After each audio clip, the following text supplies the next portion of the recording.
हमनी के संस्कृति, हमनी के संस्कार सदा रहे हमनी के साथ। भारत के महान ग्रंथ और काव्य सब के संपूर्ण संकलन सब्सक्राइब करें तिलक।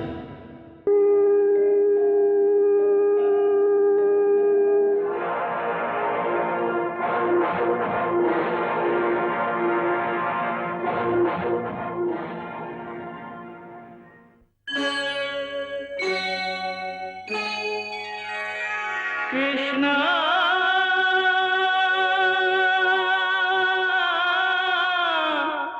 कृष्णा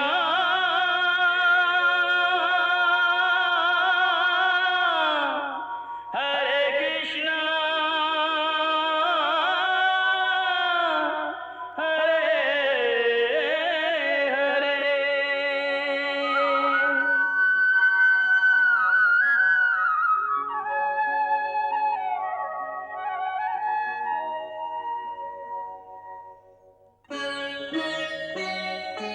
सच्चिदानन्दरूपाय विश्वोत्पत्त्यादिहेतवे तापत्रयविनाशाय श्रीकृष्णाय वयं नमः।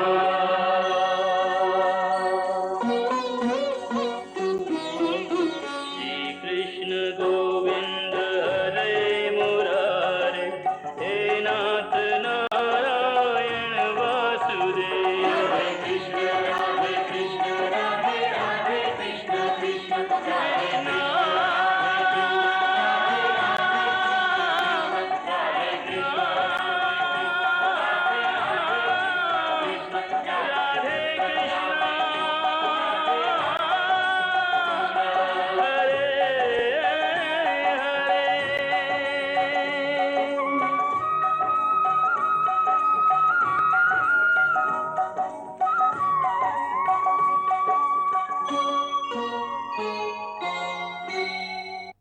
हे ब्राह्मण देव, हम आपके बेटा के यमलोक से ना ला सकल हई। हम ओकर रक्षा करे में असमर्थ रहल हई।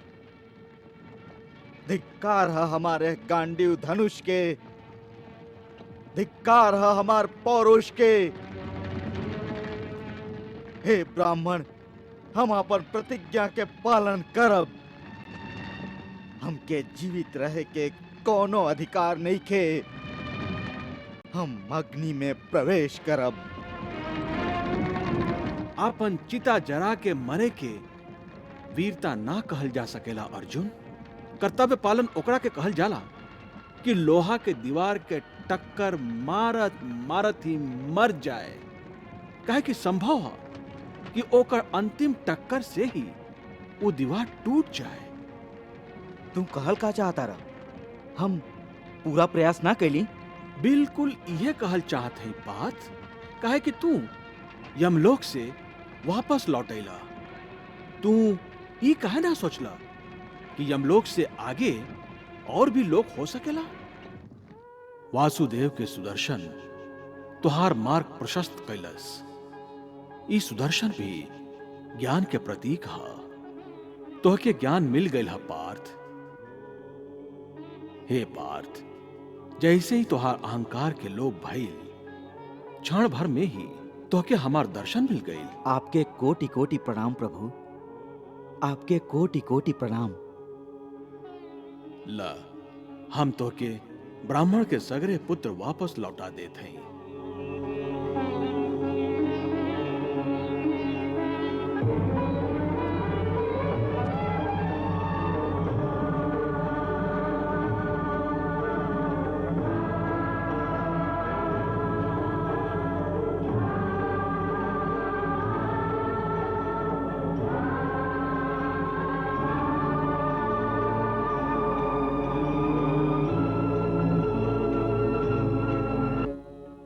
जब से हम आपके कृपा से नीलकांत मणि इस जगत के पालनहार के छवि के देखले हई, हमार आंख उनके खोज रहल हा। त अभी हमार मन पूरा तृप्त ना भइल हा। ओह छवि के एक बार और देखे के मन हा। फिर आपके छवि में और श्री हरि के छवि में कौनो अंतर निखे। हमार मन है कि आपके भी फिर वही रूप में हम श्री हरि के पूर्ण कला के संगे देखी। हम वो विराट चिरंतन सत्य के आप में देखल चाहत हैं। का आप हमारी इच्छा पूरा ना कर सकेली? अवश्य कर सकीले। हमार आंख ऊ स्वरूप देखे खातिर उत्सुक है जनार्दन। बाकी तू ए चर्म चक्षुर से हमार स्वरूप के ना देख सकेला पार्थ। हमरा वरी देखा, पहले हम तो के दिव्य दृष्टि प्रदान करत हैं।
अर्जुन, हम ही प्रकाश हैं और हम अनहार भी हैं।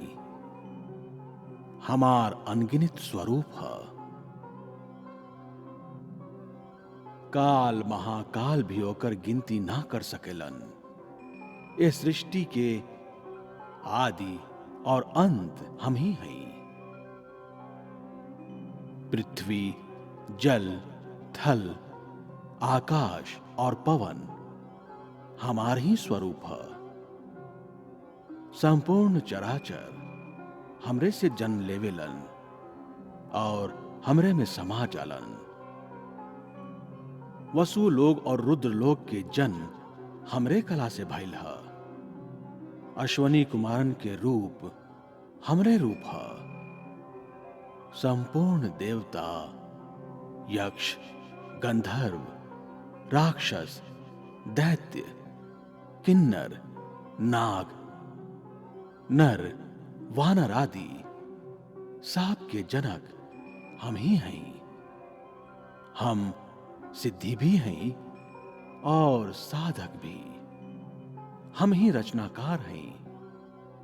हम ही पालनहार हैं और संहार करता भी हम ही हैं।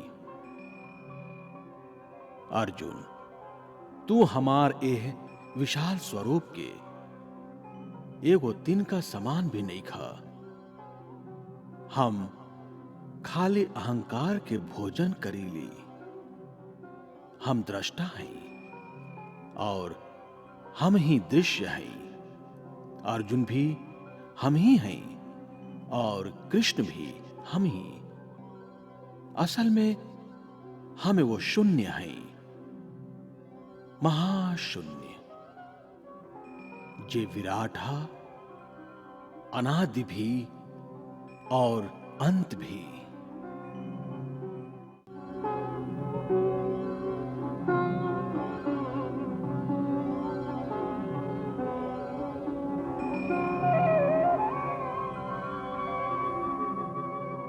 हे मधुसूदन, यदि अर्जुन भी आप ही हैं तो हम के अपने वृहद रूप में लीन कर ली। ना अर्जुन, अभी एकर समय नइखे आइल। अभी ये अर्जुन रूप में बहुत भयंकर विनाशकारी लीला करे के है। तुहार ये शरीर के द्वारा अभी महाभारत के युद्ध लड़े के है। ऐसे वो लीला संपन्न होखे तक हमके एह अर्जुन रूपी शरीर के आवश्यकता है। वो लीला समाप्त हो गईला पर तू जरूर हमरा में ही विलीन हो जाइबा। तब तक हमार माया तुहार आंख पर पर्दा डरले रही और तुहार यह पार्थिव शरीर के आज के दृश्य याद ना रही। अब तू आंख बंद कर ला अर्जुन।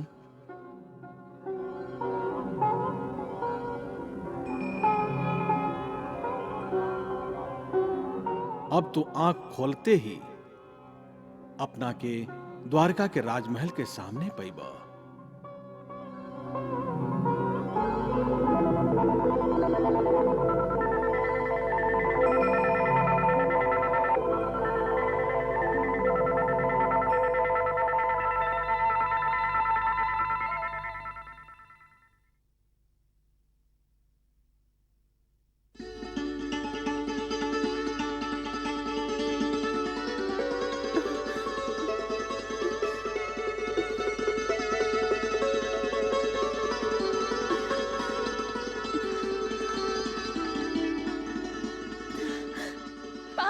सुभद्रा, आप यमलोक से लौट आईली, फिर कबो ऐसन भीषण प्रतिज्ञा मत करी हा, कबो ना।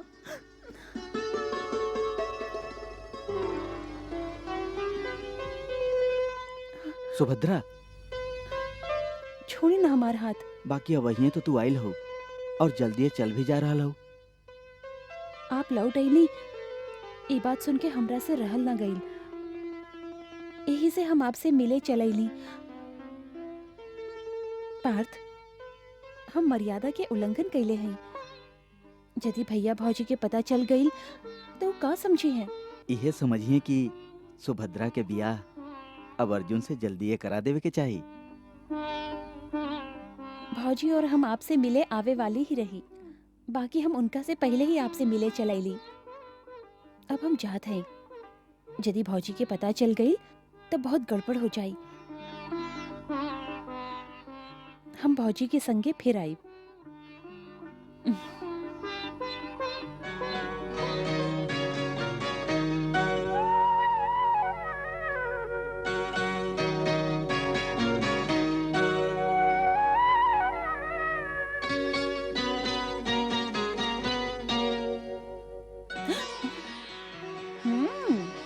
अच्छा हम दोनों एक संगे देवर जी से मिले आवे वाली रही, बाकी तू तो पहले से ही यहाँ उपस्थित बाड़ू। ओ भौजी, हाँ हाँ भौजी, हम समझ ली आप इवा हो कब। अच्छा अच्छा, यही से तू इवा पहले आ गई लू। तो हमके तुहार भैया के कक्ष में भी ढूंढ सकत रहो, बाकी तुहार भैया के कक्ष में देवर जी ना होखतन ना। अगर अर्जुन हमरा कक्ष में ना आइलन त का भइल? ला, हम अर्जुन के कक्ष में आ गईली। अच्छा भइल आप आ गईली। देखी ना, हमार ननद रानी चुपके चुपके अर्जुन से मिले आवेली। हाँ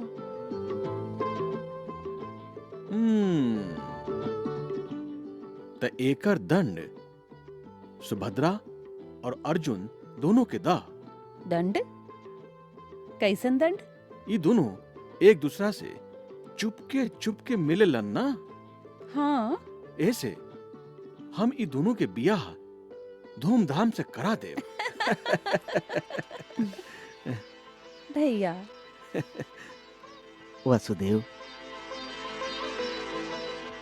तू हमार बहनोई बनबा, एकरा से प्रिय बात और का हो सकेला पार्थ?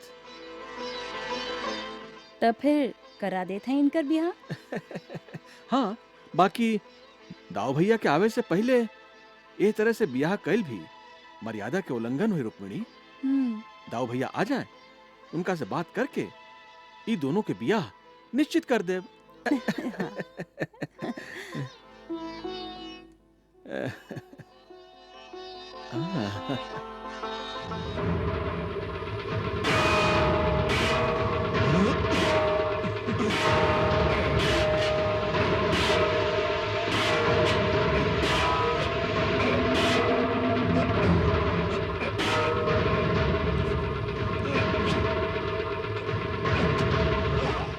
दुर्योधन, एगो महत्वपूर्ण बात यह है कि गदा युद्ध खेले वाला योद्धा के कमर के नीचे कबो वार न किल जाला।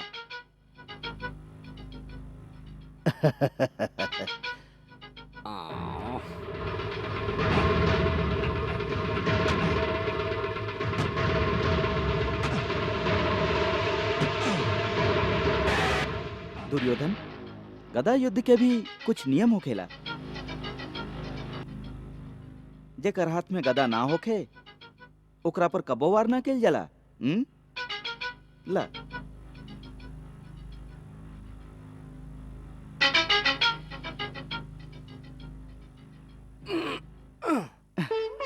वाह दुर्योधन, वाह वाह, बहुत अच्छा। हम तोहरा से प्रसन्न ही दुर्योधन। आज गदा युद्ध में जे तू अपन प्रतिभा के प्रदर्शन के लिए बड़ा, ओकरा से हम बहुत प्रभावित हैं। दुर्योधन, सचमुच तू एगो महान गदाधर बन गई बड़ा, और हमके गर्व है कि तोहरा जैसा एगो महान गदाधर हमार शिष्य है। दाऊ जी, एकर मतलब कि दुर्योधन के शिक्षा पूरा हो गई है? अवश्य शकुनी मामा, अवश्य। दुर्योधन आज एगो संपूर्ण गदाधर बन गई है। भगीना, तोह के गुरु शिक्षा दिहले बाड़न, अब तोहार कर्तव्य बनेला कि तू अपन गुरु के गुरु दक्षिणा दा।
आयुष्मान होखा दुर्योधन, आयुष्मान होखा।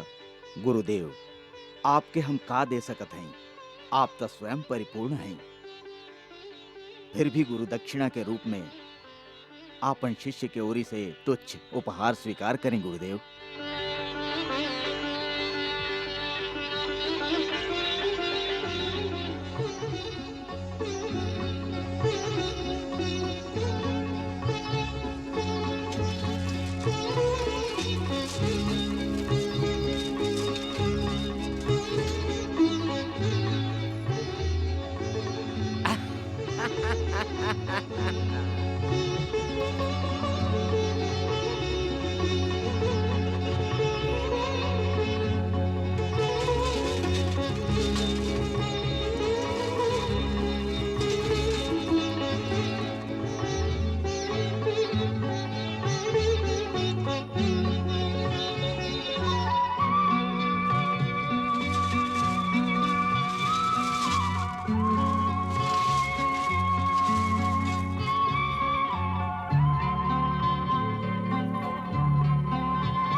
दुर्योधन, हमहू तोरा से बहुत प्रसन्न हैं।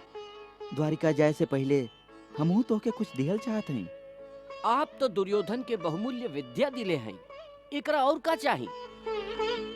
मामा जी, विद्या दान भी योग्य विद्यार्थी के ही दिहल जाला। दुर्योधन, तोहार योग्यता और विनम्रता के देख के हम अति प्रसन्न हो गए हैं, और यही से हम तोहके एगो मनचाहल वर दिहल चाहत हैं। मांगा जे तोहार मन में होके, हम तोहार इच्छा अवश्य पूरा करब। दुर्योधन, मांगा, चुप काहे हो गेला? ई नादान तो कुछ कहे के साहस नहीं के कर पा रहा है दाऊजी।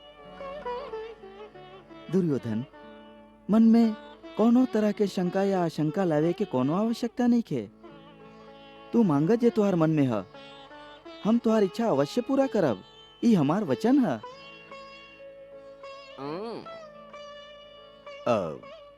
मामा जी, आप ही बलराम भैया से बात करी। प्रणाम। मामा जी, आप ही बता दी कहा दुर्योधन के मन में। असल में कहे के साहस तो हमके भी ना हो रहा था। सोचते ही कहीं आप एकरा अन्यथा ना ले लेबे। कैसन बात कर रहा है मामा जी? आपके मन में कहा वो हमके साफ बता दी, हम बिल्कुल अन्यथा ना लेब।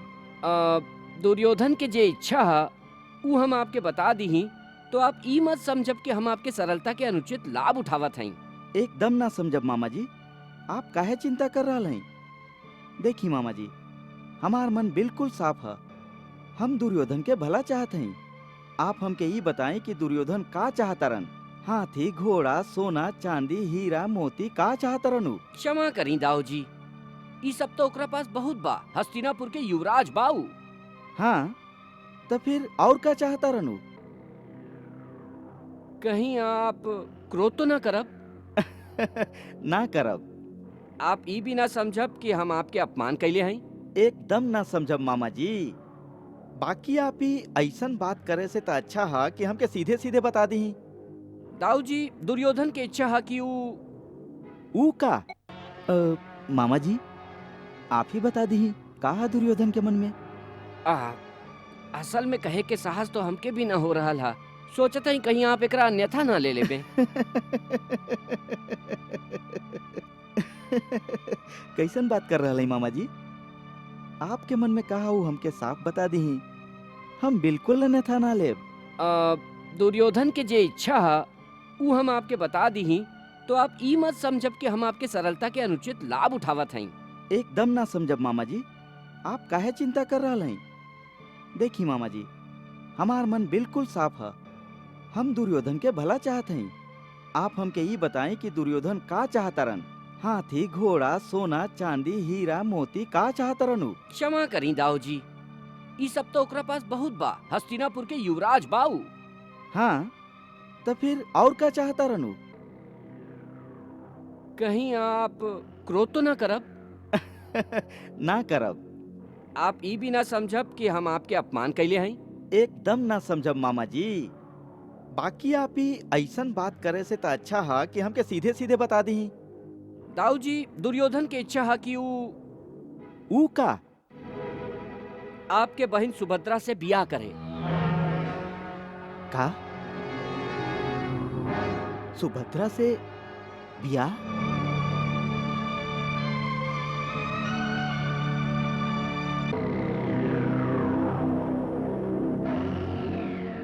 कौरव कुल के बारे में तो आपके बतावे के जरूरत बा ना। यह गौरवशाली कौरव कुल से दुर्योधन के संबंध भी है। हस्तिनापुर के कल के राजा बाऊ आपके शिष्य भी बा दाऊ जी। सबसे मुख्य बात ई है, आप ओकरा उच्च श्रेणी के गदाधर भी बनवले हैं। यदि यादव कुल और कौरव कुल के मिलाप हो गई तो आर्यावर्त में एगो नया युग आरंभ हो जाई। हाँ,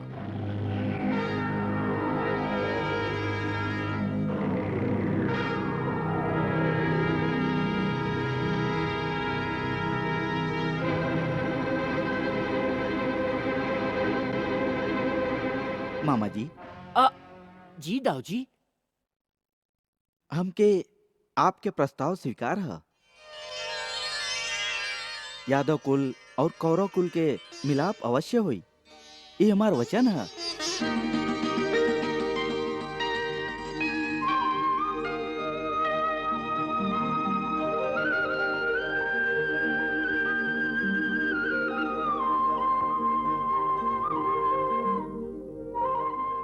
जय हो के त्रिलोकीनाथ के।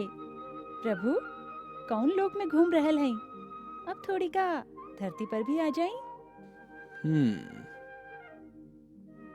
आप कुछ कहली?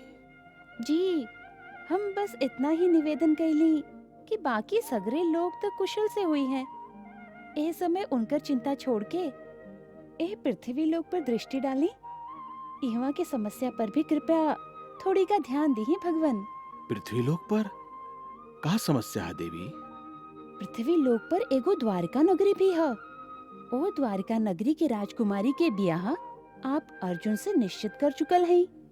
हाँ, फिर का अरे जब ब्याह निश्चित कर चुकल हैं तब ब्याह की तैयारी भी करे के होई कि ना? आखिर द्वारका के राजकुमारी के ब्याह जे है सगरे नगर के सजावे के होई, ब्राह्मण लोग के बुला के ब्याह के शुभ मुहूर्त निकलवावे के होई और फिर पांडव सम्राट युधिष्ठिर की न्योता भी भेजे के होई। हाँ कह रहल हैं। बाकी अब ही एगो भी काम शुरू ना भइल। आखिर एकर आयोजन के शुभारंभ भी तो करे के होई। वो कब होई? हो जाई। बाकी कब? हम तो कहत हैं यही समय सगरे मंत्री लोग के बुला के आज्ञा दी ही कि ब्याह के तैयारी शुरू कर दिया जाए। का इरादा है रुक्मिणी? कि बलराम भैया से हमार पिटाई करावल जाए? ये आप का कह रहल हैं नाथ? ठीक ही तो कह रहल हैं देवी। दाऊ भैया के आज्ञा लेले बिना यदि ए तरह के कोनो भी घोषणा यहाँ कइल गइल तो द्वारका में भूकंप आ जाए, भूकंप। सुभद्रा के ब्याह के बारे में अंतिम निर्णय लेवे के अधिकार खाली दाऊ भैया के हा। ऐसे वो जब तक यहाँ ना आ जाए और स्वयं इस संबंध के स्वीकार ना कर लेवे तब तक ए तरह के कोनो भी घोषणा नहीं कइल जा सकत। ऐसे उनका यहाँ आवे के प्रतीक्षा तक करने के पड़ी देवी। एकर का मतलब है? समझा यदि बड़का भैया ई संबंध स्वीकार ना कइलन तो आप जे वचन दिले हैं ओकर तो कौनो महत्व ही ना रही। बिल्कुल, यदि वो स्वीकार ना करी हैं तो हमार बात के महत्व ही कहा देवी। देवी वो बड़का भैया हवन, जे वो कहिए उहे होई। हम उनकर विरोध करे के साहस भी नहीं कर सकत। यदि वो कही है कि अर्जुन से लड़ब तो लड़ब। जरूर लड़ब, पूरा शक्ति के साथ लड़ब। यदि बड़का भैया से आप इतना ही डरावत रही तो वो बेचारन के ई आश्वासन काहे देहली कि उनकर ब्याह हो जाए? वो आश्वासन तो ठीक ही रहे कि वो दोनों के ब्याह हुई और वो हो जाई। बाकी कैसे? काहे कि ये विधि निश्चित कर रख ले हा। हम तो के पहले भी कहले रही ना कि सुभद्रा के संतान से ही पांडु कुल के होखे वाला राजा के जन्म हुई। ऐसे उनकर ब्याह तो जरूर हुई। यह विधाता तय कर रखले बाड़न और यह विधि के विधान है। और जहां तक हमार कर्तव्य पालन के बात है, हमार कर्तव्य सीधा है कि आपन बड़ भाई की आज्ञा के पालन करी। यह हमार धर्म है। यदि वो कहिए तो हम अर्जुन से भी लड़ब। बाकी बड़का भैया के प्रति जे हमार धर्म है हम ओकरा के ना छोड़ सकी। बड़का भैया के कहला पर आप अर्जुन से लड़ाई भी कर ले। ओहर ई भी कहत है कि सुभद्रा और अर्जुन के ब्याह भी जरूर हुई। हाँ, आपके बात, आपके लीला केहू समझे की कोशिश करे तो पागल हो जाए। नमस्कार है प्रभु, आपके नमस्कार है।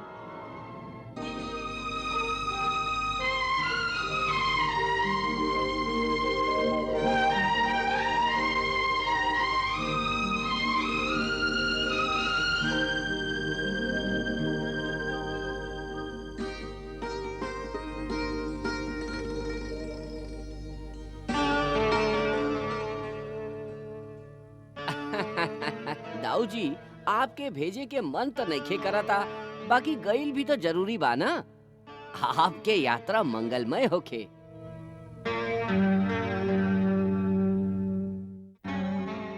शकुनी मामा, ई सब का है?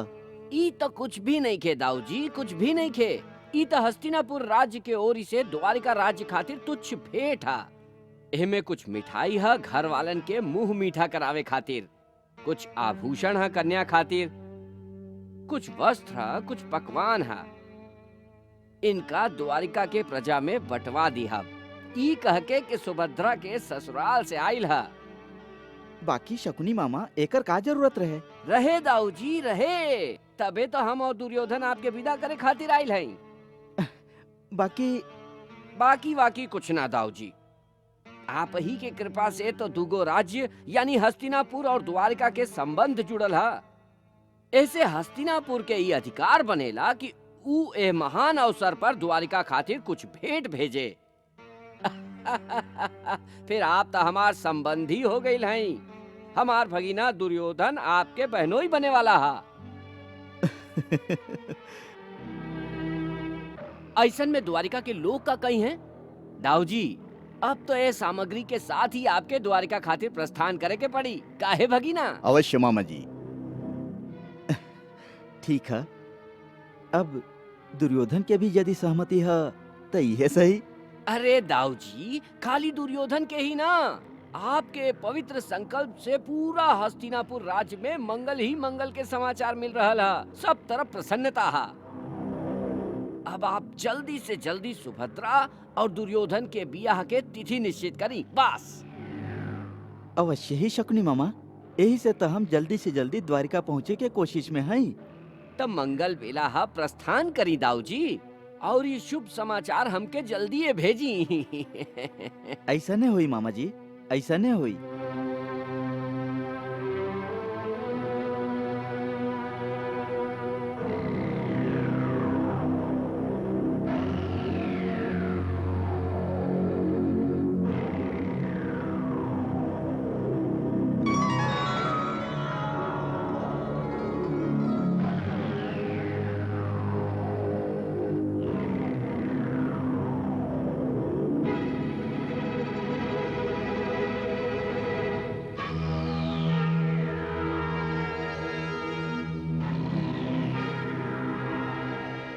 चला सारथी।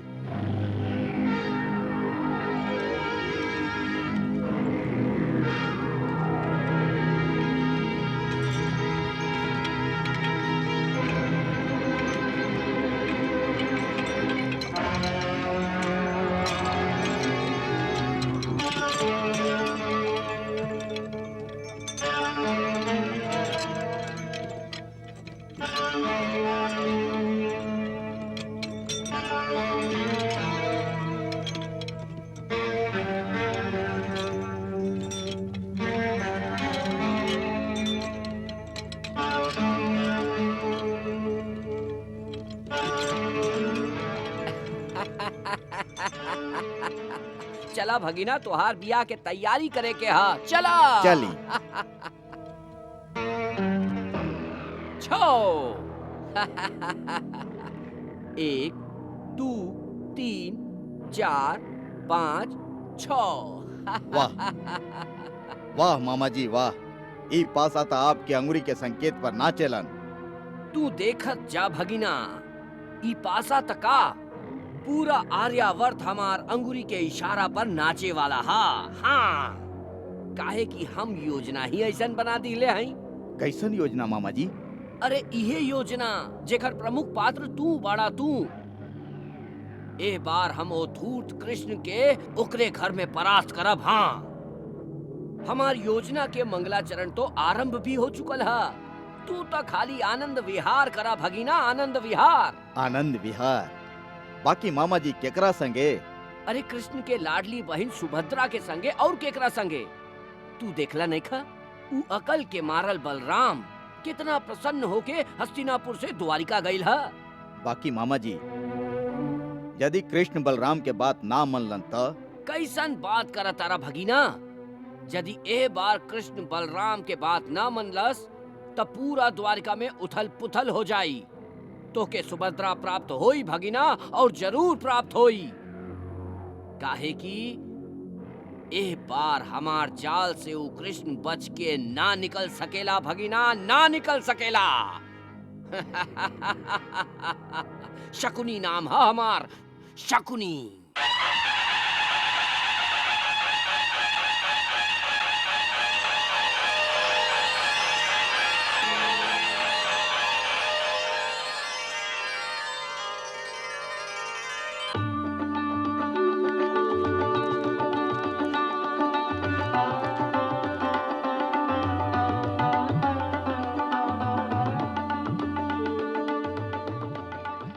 कन्हैया, दाऊ भैया,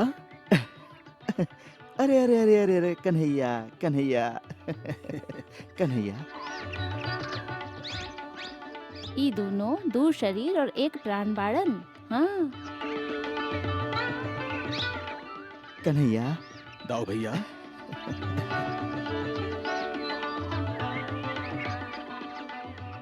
कैसन है दाऊ भैया? तू कैसन बाड़ा कन्हैया? हाँ, अच्छा है।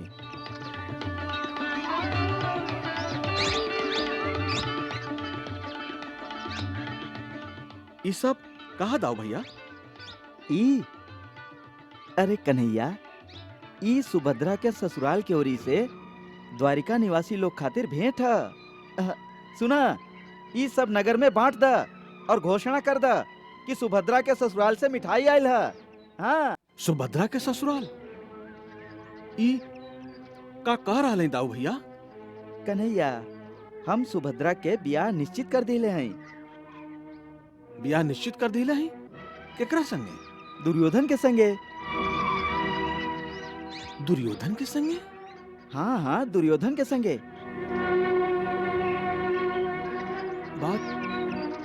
बात पक्का हो गई हा? हाँ कन्हैया, ऊ हमरा से कन्या के मांग कैलन और हम स्वीकार करके तुरंत वचन दे दिली। भला इतना अच्छा रिश्ता हम कैसे जा दी थी? हाँ? ई रिश्ता अच्छा है कि ना, प्रश्न ई बात के नहीं के दाऊ भैया। त का प्रश्न है कन्हैया? तू कहल का चाहता रह? हम कोनो भूल कैले हैं? ई रिश्ता अच्छा नहीं है? का कहल का चाहता रह तू? बोला। ना दाऊ भैया, हम आपसे। कन्हैया, का हम आप करता रह? बोला, का कहल चाहता रह तू? साफ साफ बोला। हम तो खाली इतना कहल चाहते हैं दाऊ भैया कि कोनो भी कन्या के ब्याह केकरा से कइल जाए, एकर निर्णय लेवे से पहले ओकर सहमति लिहल जरूरी है। हाँ कहे से पहले हम लोग के एक बार सुभद्रा से पूछ लेवे के चाहत रहे दाऊ भैया। हमके ओकर आवश्यकता ना लागल कन्हैया।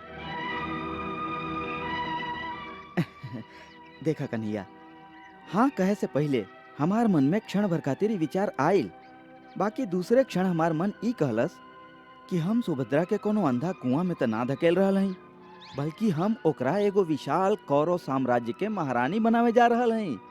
समझला? आवा।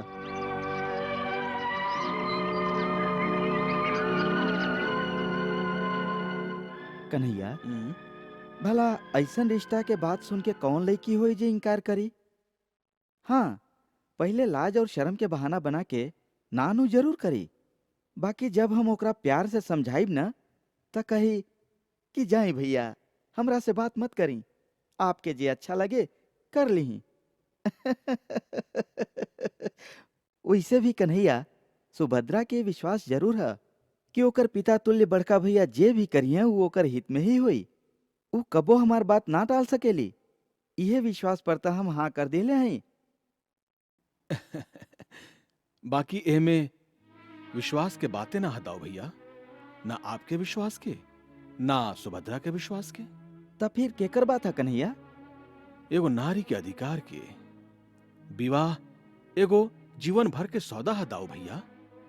और जब ये प्रश्न आवेला कि वो अपन जीवन केकरा के सौंपे, वो केकरा के अपन जीवन साथी बनावे, त शास्त्र खाली नारी के ही अधिकार देवेला कि वो अपन जीवन के बारे में स्वयं ही निर्णय करे। कन्हैया, इस शास्त्र वास्त्र के बात हमके मत समझावा। आवा।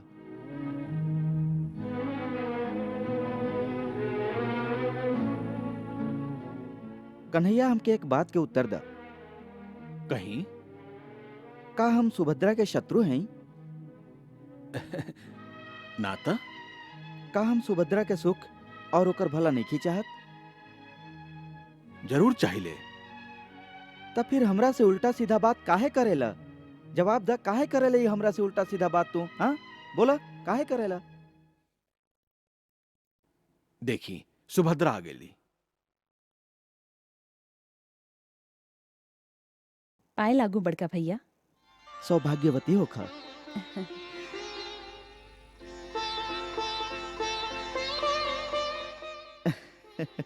आ, आ, आ, यशस्वी होखा। कैसन बड़ा पार्थ, आपके कृपा है बड़का भैया।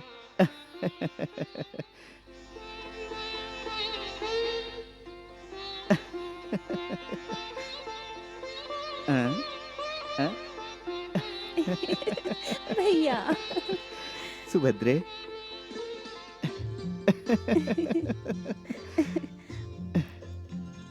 कितना दिन लगा देहली भैया, आपके अपन छोट बहन के याद ना आई?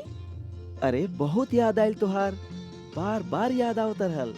यदि आपके सचमुच हमार याद आवत तो आप तुरंत चलाई थी। आप इतना दिन उहवा न रहती। सुभद्रे, हमार इतना दिन तक उहुआ रहे के एगो बड़ कारण ही रहे कि हम तोहरे काम करत रही। हमार काम? हाँ, हमार कौन सा काम करत रही आप? सुनबू तो खुशी से नाचे लगबू। अच्छा, सुनी तो सही कि आप ऐसन कौन सा काम करत रही? हम तोहार बियाह के प्रबंध करत रही। हमार बियाह के? फूटे लागल ना लड्डू मन में। और यदि ई सुन लेबू कि बियाह केकरा संगे निश्चित भइल है तो होश उड़ जाई, होश। पैर धरती पर ना पड़ी। और अर्जुन भी सुन के खुश हो जाई हैं कि जौन कुरुकुल के वंशज हमें उहे कुरुवंश में हम एकर बियाह निश्चित कर दिले हैं। कुरुवंश में? हाँ, कुरुवंश के सम्राट महाराज धृतराष्ट्र के पुत्र युवराज दुर्योधन के संगे हम एकर बियाह निश्चित कैले हैं।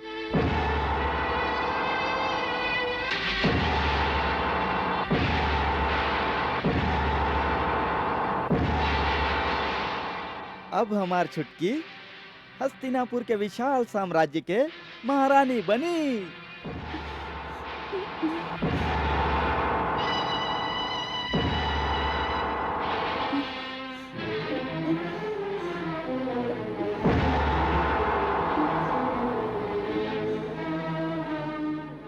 अरे सुभद्रा, सुभद्रा, चला चला अपन कक्ष में चलत है। चला।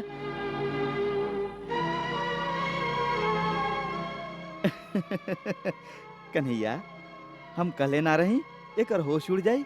देखा बिल्कुल वैसने भइला।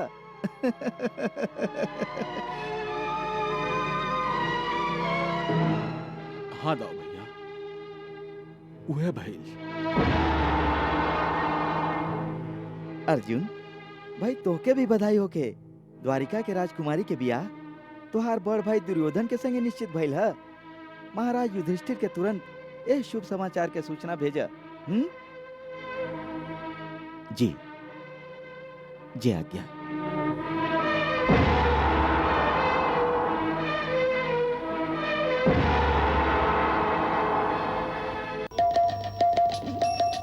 हरे कृष्णा कृष्ण कृष्ण हरे हरे, श्री कृष्ण चरितं गुणानुवादं तत्प्रेरणा अहं करोमि। मम भावगीतं हृदयस्य प्रीतं त्वत्पद्मपादे समर्पयामि। हरे राम राम राम हरे हरे, हरे कृष्ण कृष्ण कृष्ण हरे कृष्ण।